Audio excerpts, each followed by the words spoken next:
Hello दोस्तों, my name is Pankaj Kumar. आज second lecture, जो फर्स्ट है पहले देख लेना, इसके बाद ये सेकंड लेक्चर है एचएमटी का। और अगले टॉपिक क्लियर करते हैं क्या पढ़ाना है आज। तो ये critical radius of the insulation, ठीक है। तो इससे क्वेश्चन बनता है, इसीलिए मैंने बोला था अगले लेक्चर में कराऊंगा, इससे ये इंपॉर्टेंट है, ठीक है। तो ये आपको ये क्वेश्चन है, ये क्वेश्चन देखो, किसी रॉड है जस्ट लाइक सिलेंडर, तो उसके ऊपर इंसुलेशन चढ़ाया है, तो उसका ये इक्वेशन है, ठीक है। तो सिंपल है, ये कंडक्शन के है और ये कन्वेक्टिव रेजिस्टेंस है, सही है ना। तो ये यहाँ से देखो, तो ये ग्राफ बहुत इंपॉर्टेंट है, यहाँ से सारे क्वेश्चन सॉल्व होंगे। देखो, तो ये देखो क्यू मैक्सिमम यहाँ पे, और ये आर नॉट के बीच में ग्राफ है। तो देखो इस इधर यहाँ से देखो, इधर से लेफ्ट वाले सीन में, इधर के लेफ्ट वाले सीन में देखो, इधर नहीं देखना है, ठीक है। देखो इधर में थोड़ा मतलब आर नॉट बढ़ाया, आर नॉट इंक्रीज किया, बट लेस देन किससे, आर सी से। तो इसमें क्या होता है, तो कंडक्शन रेजिस्टेंस भी बढ़ता है, पर कन्वेक्टिव रेजिस्टेंस क्या होता है, घटता है। ये बढ़ जाएगा, ये घट जाएगा, पर ओवरऑल इफेक्ट क्या होगा, कन्वेक्टिव रेजिस्टेंस डिक्रीज होता है, जिसके कारण क्या, तो ओवरऑल क्या होगा, ये डिक्रीज हो रहा है, तो ये क्या होगा, इंक्रीज होगा। ये तो है इनवर्सली प्रोपोर्शनल है, तो इंक्रीज होगा। तो क्या होता है, हीट ट्रांसफर क्या होता है, इंक्रीज होता है in that form LHS. But जब आर नॉट, जब R naught greater than R C होता है, मतलब यहाँ से आर नॉट इस एरिया में आ रहा है, तो वो क्या होता है, जो ये भी इंक्रीज होता है, पर ये भी डिक्रीज होता है, बट ओवरऑल क्या होता है, इंक्रीज होता है। इन दोनों का इफेक्ट क्या होता है, इंक्रीज होता है। सो ये क्या होता है, डिक्रीज हो जाएगा, ठीक है ना। तो यहाँ से समझ में आ गई ये क्यों इंक्रीज होता है, क्यों डिक्रीज होता है, ये आपको कर्व से समझ में आ गया हो, ठीक है। फर्स्ट सिलेंडर के लिए ना क्रिटिकल रेडिएशन क्या है, के बाई एच नॉट, के इंसुलेशन अपॉन एच नॉट, और ये इसके लिए टू के इंसुलेशन अपॉन एच नॉट। देखो क्वेश्चन करने से पहले जब भी क्वेश्चन पूछेगा, कभी पूछ लेता है कि इंसुलेशन रेडिएशन कितना होना चाहिए जिससे क्यू मैक्स हो जाए, ये ऐसे सिंपल से क्वेश्चन पूछ लेगा। तो अब हमें पहले क्रिटिकल रेडियस निकालना है, ठीक है ना। क्रिटिकल रेडिएशन निकालने के बाद आप क्या करेंगे, यहाँ पे पुट कर देंगे, ये ग्राफ बना देंगे और ये कर देंगे।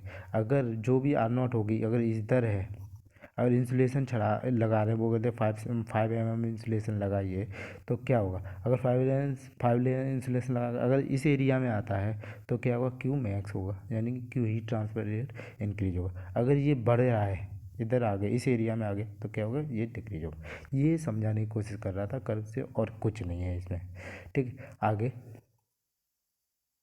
ठीक है, आगे क्या है, ये देखो, when the insulation kept inside inside the cylinder, अगर इनसाइड द सिलेंडर का और इंसुलेशन लगा रहे हैं, तो क्या होगा, हीट ट्रांसफर, जहाँ पे ये लिखा है ना, heat heat transfer rate decrease होगा, बिकॉज, क्योंकि क्यों डिक्रीज होगा ये देख लीजिए, क्योंकि कंडक्शन और convective resistance both are increase हो जाएंगे, ठीक है। आगे देखते हैं, conduction heat transfer through the sphere sphere, ठीक है। स्पेयर का ये फॉर्मूला याद है के लिए, T1 - T2 upon R2 - R1 upon 2π/K R1 × R1। अब देखो ग्रेड का दे तो रहे हो पेपर, क्वेश्चन की एक daily half an hour 1 hour daily को फॉर्मूले रटना स्टार्ट कर दो, है 60 मिनट और फॉर्मूले लिख के याद रखना, जिससे वहाँ पर गलती ना हो।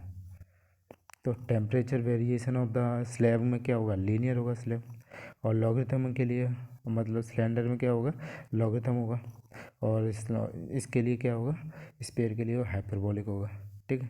अगला टॉपिक, ये अच्छा है टॉपिक, तो हीट जनरेशन, ये तो देखो हीट जनरेशन होगा, मतलब किसी स्लैब में हीट जनरेट हो रही है, मतलब, ठीक है ना। न्यूक्लियर रिएक्टर होते हैं ना, तो कि होता है स्लैब, सिलेंडर टाइप के होते हैं, इसमें हीट जनरेट करते हैं ना, उसके लिए पूछ रहे हैं कि क्या करना चाहिए, ठीक है। तो आगे देखते हैं, आगे क्या है, तो हीट जनरेशन के 3D के, ये 3D क्वेश्चन है, और क्यों हीट जनरेशन हो रही है, अनस्टेडी फॉर्म है, ठीक है। अनस्टेडी फॉर्म के लिए ये क्वेश्चन है, ठीक है। बट ये कांस्टेंट के, कंडक्टिविटी क्या है, कांस्टेंट के है ना, कांस्टेंट है, यहाँ पे देखो, अगर एक पैरामीटर आता है थर्मल डिफ्यूजिविटी, तो वो क्या होता है के बाई रो सी पी। ठीक है, तो एक रो सी पी क्या है, हीट स्टोरेज कैपेसिटी, इसकी यूनिट पूछ लेता है। ये यूनिट याद रखना, मीटर पर सेकंड उसका मीटर पर सेकंड होता है। देखो ये भी पूछ लेता है। जो thermal diffusivity of gas is greater than thermal diffusivity of liquid. ठीक है, अगर देखो इसको कैसे इंक्रीज किया जा सकते हैं, increase high, alpha is high कब हाई होगा, जब कंडक्टिविटी इंक्रीज हो हाई होगी और रो सी पी क्या होगा, लेस होगा। ये तो सिंपल सा ही है, प्रोपोर्शनलिटी है। ठीक है, अब जब ये कहते हैं कैसे कन्वर्ट करें, ये क्वेश्चन पूछ सकता है वन टाइप को, वन नंबर में आया ऑब्जेक्ट टाइप क्वेश्चन में।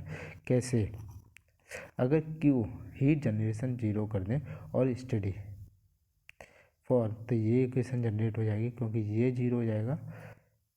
देखो देखो यहाँ से सब देखेगा। ठीक है, तो देखो ये अगर जीरो हो गया, ये जीरो हो गया, तो फॉर्म बचेगा कि यही तो बचेगा ना। तो ये इसको क्या बोलते हैं, लाप्लास इक्वेशन बोलते हैं। ठीक है, आगे देखो।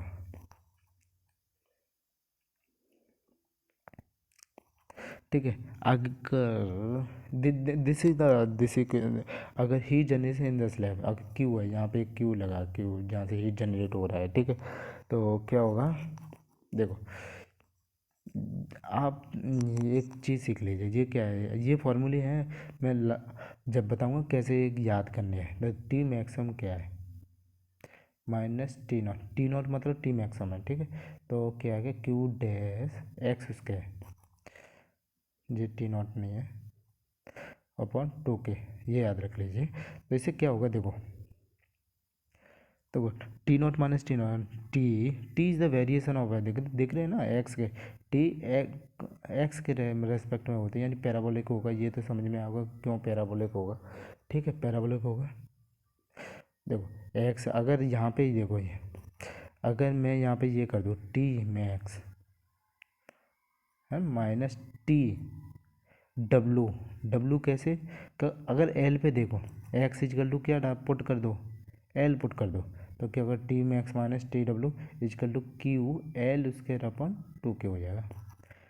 ठीक है, यहाँ से समझ, ये वैल्यू दी होगी पुट, हाँ क्वेश्चन में, कि किस डिस्टेंस पे कितना टेम्परेचर है।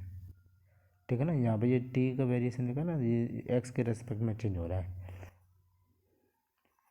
अब देखो एनर्जी इक्वेशन, एनर्जी इक्वेशन मुझे लगता है बहुत सिंपल है। देखो यहाँ से देखो, ये इस चीज़ को पकड़ो, जितना भी हीट जनरेट होगा इधर भागेगा, इधर भागेगा, इधर हम नेगलेक्ट को मान रखें। ठीक है ना, तो इधर भागेगा पूरा, इतना जितना भी हीट जनरेट होगा। देखो इसकी यूनिट याद रखो, इसकी यूनिट होती है क्यू डैश की, वॉट पर मीटर क्यू, वॉल्यूम के फॉर्म में जा रही है, तीनों डायरेक्शन। तो ये क्या होगा, तो Q dot two L in two A, ये टू एल हो गई वो इसकी डिस्टेंस यहाँ से यहाँ तक, यहाँ से देखो यहाँ से टू एल है और एक क्रॉस सेक्शन एरिया, तो ये वॉल्यूम बन गया, तो टू एल इंटू ए। यहाँ पे देखो, इधर देखो कन्वेक्टिव, देखो टू, एक साइड का लिख लीजिए, क्योंकि बोथ साइड आर सिमेट्रिकल। ठीक है, और एच इधर भी एच है, इधर भी, अगर एच इधर डिफरेंट होता तो अलग लिख लेते।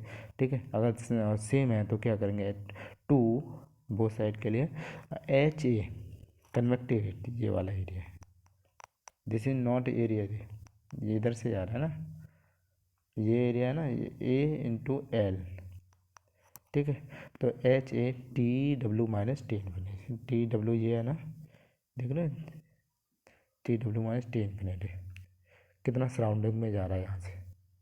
ठीक है, यहाँ से टी डब्ल्यू निकलेंगे, ये पुट कर देंगे यहाँ पे, और टी मैक्सिमम यहाँ से निकाल लेंगे, तो ये इक्वेशन आ जाएगी। एक इक्वेशन पूछा था, वन साइड को इंसुलेशन कर देंगे तो कैसे, किस प्रकार, अगर वन साइड को इंसुलेशन कर देंगे, देखो टी डेल्टा टी एक्स, यहाँ पे देखो, यहाँ पे रुक जाएगा, क्यू क्या हो जाएगा, जीरो हो जाएगा, इस साइड जीरो हो जाएगा ना। अगर ये जीरो हो गया तो delta T upon delta X बराबर जीरो हो जाएगा, तो डेल्टा टी एक्स यानी मतलब क्या है, टी मैक्सिमम हो जाएगा यहाँ पे एट द टाइम। कभी कोई मैक्सिमम निकालने के लिए क्या होता है, डिफरेंशिएट तो करते हैं उसको, तो ये मैक्स हो जाएगा, T max, that point is maximum temperature. तो क्या प्रोफाइल बनेगी, टेम्परेचर, तो इस पॉइंट पे मैक्सिमम है, तो ये हो जाएगा डिक्रीज होगा। बताइए कि पैराबोलिक फॉर्म होती है इन द स्लैब। ठीक है, अगर heat generate in the cylinder के लिए याद रख लीजिए, ये फॉर्मूला याद रख लीजिए। देखो ln आ रहा है तो लॉगरिथम नहीं है इसमें भी, इससे मत डिफ़ॉल्ट होना कि पूछेगा टेम्परेचर डिफरेंस। जब हीट जनरेशन होगा तो उसमें भी पैराबोलिक फॉर्म ही प्रोफाइल होगी, ठीक है। ये वो हो जाता है कि जब भी पूछेगा temperature variation in hollow cylinder, अगर हीट जनरेशन 0 है, ठीक है, तो होगा लॉगरिथम, ये समझे। अगर हीट जनरेशन हो रहा है तो क्या होगा, पैराबोलिक, ठीक है ना, यहाँ तक समझ में आ गया होगा। अब देखो सो, तो ये याद रख लो, यहाँ T max minus T Q dot are square upon 4K, वहाँ पे 2K था, यहाँ 4K होगा। और इसमें क्या हो जाएगा, अगला देख लें। और अगर इसमें ये heat generation in the conductor, ये तो सिंपल ही है। देखो जितना भी हीट जनरेट होगा, तो मैं यूनिट से पकड़ लीजिए, क्यू डॉट की क्या यूनिट होती है, वॉट पर मीटर क्यू। तो वॉल्यूम को काटना होगा तो इसका यही तो वॉल्यूम है ना, Q into pi R square L into H, 2 pi R convective, 2 pi R into T, यहाँ से टी निकाल लेंगे, ये आ जाएगा, ठीक है। तो ये टी डब्ल्यू पुट कहाँ करेंगे, इस वाले इक्वेशन में, किस में, ये यहाँ देखो इस पुट में, तो ये टी मैक्स निकल आएगा यहाँ से। पहला स्टेप टी मैक्स निकालने के लिए पहले टी डब्ल्यू निकालेंगे आर पे, टी डब्ल्यू तो आर पे ही है ना, तो ये वैल्यू यहाँ पुट करेंगे, इससे आ जाएगा टी मैक्स। एक आएगा स्पेयर के लिए, याद रख लीजिए,